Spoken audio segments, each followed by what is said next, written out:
mendengarkan curhatan kami, melihat secara langsung apa yang kami alami untuk kamu sampaikan kepada kaum muslimin di Indonesia saja. Dia jujur itu saja pekerjaan sudah merupakan sebuah sumbangan moral yang luar biasa. Apalagi aku kesini bawa bantuan, aku kesini datang masuk menembus kepungan tentara Basar-Asar, itu resiko, itu merupakan resiko. Apalagi aku melakukan semua yang ini. Terus kemudian kita juga datang ke kampung-kampung, jadi istilahnya dibukuin kalau saya membagikan sembako. Kebetulan oleh waktu itu oleh BNI-nya Pak, kami akan ajak untuk langsung ke desa-desa untuk memberikan bantuan langsung ke keluarga yang bapaknya kena bom, anaknya syahid dan sebagainya, yang rumahnya hancur. Kita lakukan hanya di malam hari karena tidak mungkin di siang hari, karena siang untuk menghindari kita pasukan Basar-Asar. Karena di siang hari udaranya cerah dan banyak pesawat tempur dan berkeliaran. Ketika masuk kampung, itu selalu dikatakan kepada penduduk kampung ini, ikhwan kita dari Indonesia. Ketika semua alam, ketika semua dunia itu telah berpaling dari rakyat Suriah, Amerika bohong-bohongan, Rusia dengan terang-terangan membantu Basar-Asar.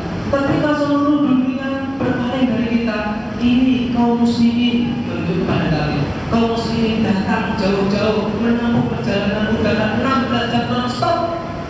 Untuk apa? Untuk sekedar membuktikan bahwa kita orang-orang Suriah itu masih punya saudara di sana. Di Indonesia kita masih punya saudara, meskipun di Arab kita itu juga tidak. Seperti itu yang perlu mereka kabarkan. Terus. Kemudian ketika kami saatnya lebih pulang, mereka mengatakan di akhir, kalau kami tidak tahu, kalau kami tidak mengerti bahwa kamu di Indonesia itu sudah punya pekerjaan ini, pekerjaan itu, kamu sudah punya istri berapa? Istri satu ya? Istri satu, anak dua gitu. Ternyata kami tidak akan rela kamu balik ke Indonesia. Kami tidak rela. Subhanallah, itu gambaran dari rumah ini. Kemudian kalau di waktu itu saya ketika mau pulang, itu ada seorang penjaga rumah sakit. Ya, dia dulu punya travel karena itu dana wisata, dia punya usaha rental mobil. Tapi suatu ketika rumahnya dibom, remuk satu mobil. Sekarang dia nganggur, nggak punya pekerjaan, maka hanya bergantung dari apa yang ada di rumah yang kapal itu. Dia berkata, aku mau pulang ya. Dia, kok sekarang? Dia karena pesawatnya harus berangkat 2 hari lagi kan harus pulang. Itu apa dia sebentar? Dia malah berbeda. Antum sudah punya sabun belum untuk pulang? Itu orang Suriah yang rumahnya sudah hancur, dia nggak punya pekerjaan. Buka dompet, dia tanya, saya menjadi saksi langsung, mau saya bersumpah. Aku sudah punya sabun apa belum? Seperti itu kondisi mereka. Buat sekalian, monggo. Jadi kalau misalnya ada yang masih mau berpartisipasi, silakan diadakan kembali bahwa tempatnya. Dan selanjutnya sesi yang kedua kita akan berbicara masalah mauqif kita, kewajiban kita, kedudukan kita sebagai kaum muslimin yang sama-sama bertauhid, kaum muslimin yang sama-sama syahadat la ilaha illallah Muhammadur Rasulullah. Apa yang harus kita lakukan? Apa kewajiban kita kepada ikhwan muslimin yang ada di Suriah? Nanti akan dipandu, akan disampaikan langsung oleh Ustaz Fahru Razi.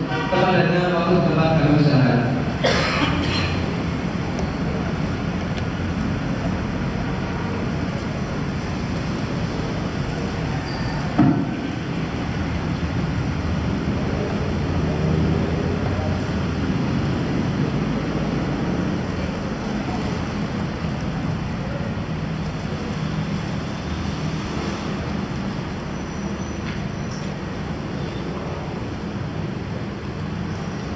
Bismillahirrahmanirrahim. Assalamualaikum warahmatullahi wabarakatuh.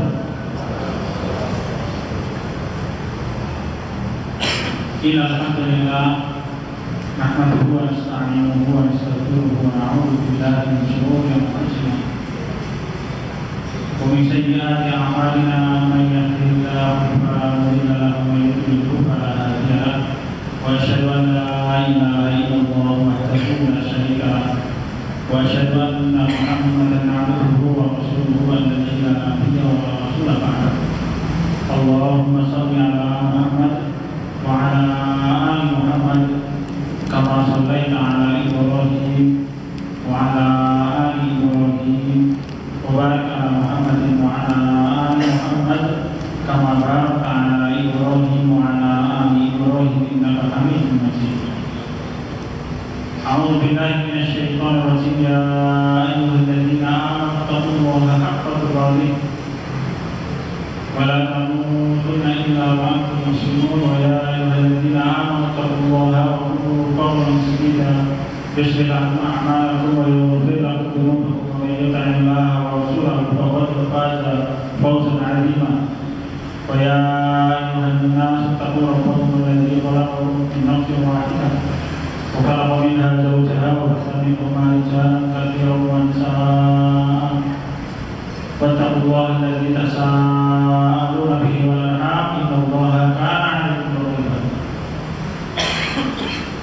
فاوصيكم واياي نفسي بتقوى الله وتقوى المتقين الذين صدقوا الله yang pertama salah saya mengutus saya dan sekalian pada kita bertakwa kepada Allah Subhanahu wa taala dengan sebenar-benar takwa. Kemudian sekalian saudara yang pertama kali kita sampaikan, mungkin ada di antara hadirin sekalian saudara yang mempunyai satu pertanyaan, kenapa kita harus jauh-jauh membantu kaum muslimin di luar negeri, toh kaum muslimin di sekitar kita pun punya masalah yang berat. Kita beritahukan bahwa amal kita di Indonesia sangat banyak, bahkan dana yang kita serahkan untuk kaum muslimin di Indonesia sampai detik ini mungkin jauh lebih besar daripada apa yang kita serahkan untuk kaum muslimin Indonesia. Jadi, contoh klinik Hilal Akbar di Surakarta, kita punya klinik gratis di Surakarta Hilal Akbar Society. Bukan setiap hari, kita sudah sampai hari ini menangani pasien lebih dari 100.000 orang gratis.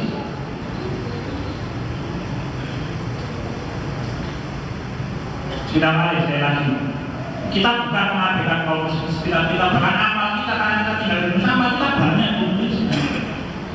Yang kedua, hilangan Society dan FKM ketika bencana di Jakarta, karena saya orang Jogja, Gunung Perahu meletus, kita menyerahkan barang yang nilainya mungkin kalau uangnya kita masih ingat sama ingat setengah miliar kira-kira 500 juta lebih.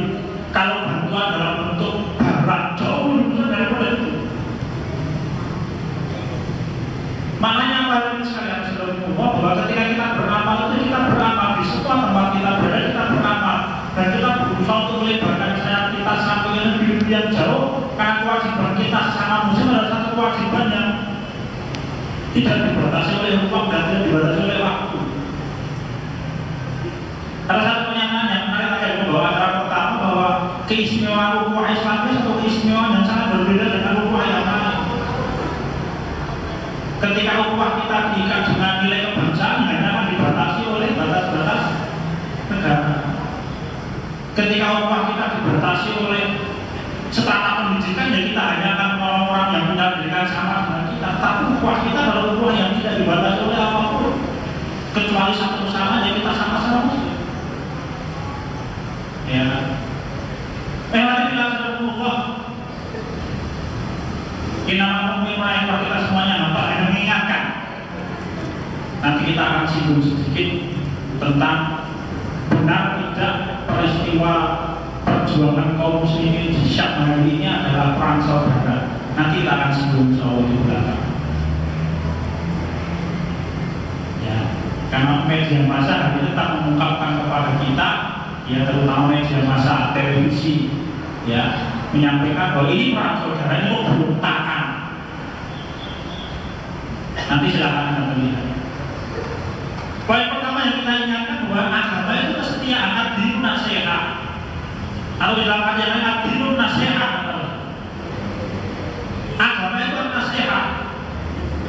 Kalau orang menerjemahkan nasihat, hanya ada satu keterangan yang sangat bagus yang disampaikan oleh Imam Ibnu Allah.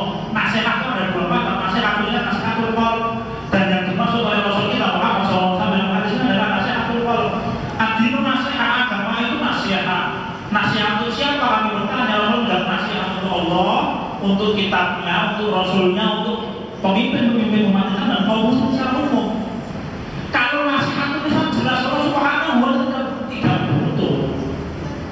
Masya Allah butuh nasihat lisan. Tetapi makna nasihat dalam hadis yang kita semuanya tahu, saya yakin hadirin sekalian sudah pernah mendengarkan atau paling membaca hadis ini. Nabi nasihat, agama itu nasihat itu nasihatul qaul, kesetiaan.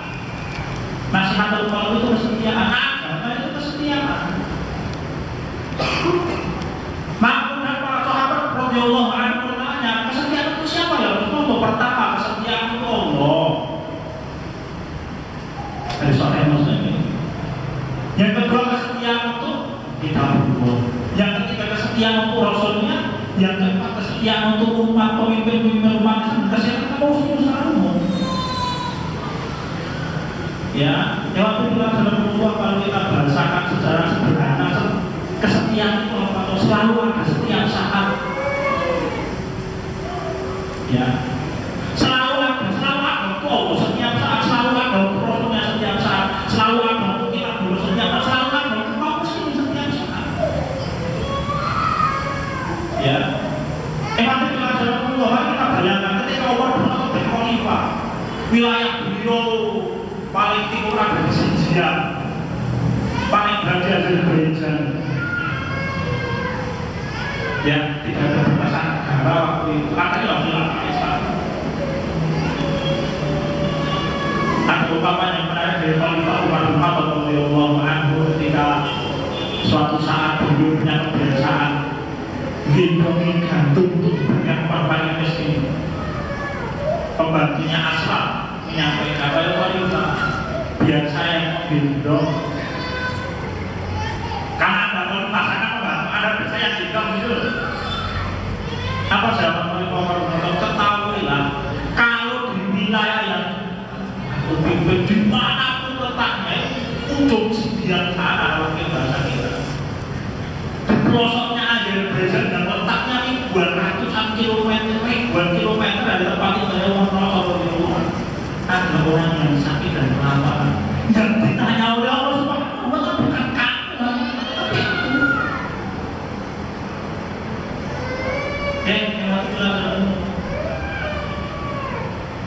Agama itu kesetiaan kepada Allah, kesetiaan kepada kitabullah, kesetiaan kepada Rasul, kesetiaan untuk kaum muslimin. Lewat itu dalam Quran nanti kita bicara ada satu hadis.